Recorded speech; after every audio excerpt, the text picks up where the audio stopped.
Point wants to know if Salem-Keizer Public Schools will drop suspensions given to nearly 24 students. We first told you about this last week. Well, now the ACLU is involved, saying the school is infringing on the kids' free speech. Chris Holmstrom is following up with the district. So, Chris, there's a lot of competing interests here. That's right, and the ACLU wants these suspensions removed from the students' records. I asked the district if that'll happen. They say it's a possibility, but at this point, they're still meeting with the parents and the students. Tim had retweeted a tweet that was mentioning one of our staff members, and it was completely inappropriate. 20 students at McKay High School suspended, all because of a retweet on Twitter. I didn't even think about it when I retweeted it. I just saw it and I retweeted it. The original message was found on this Twitter page, Salem Confessions. I found out the message has since been deleted, but said a female teacher was flirting with male students. As far as social media goes, if they make a comment off school property when they're not in class, could they be held accountable for that?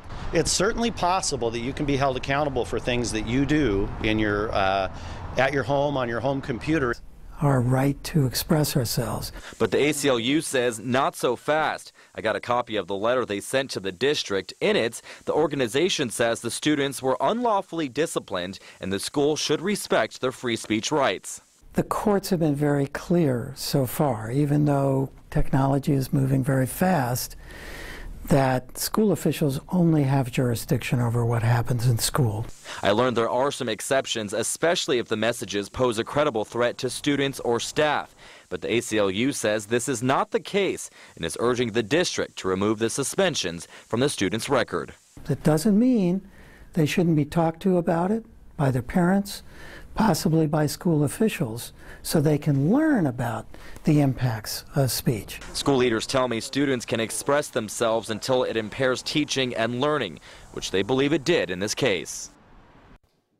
And the district admits that battling cyberbully is a challenge, and this incident is a learning experience. They tell me they are looking at a letter from the ACLU and will decide soon on whether or not to drop the suspensions. We'll follow up with them and let you know what happens. Jenny, back to you. Thanks for the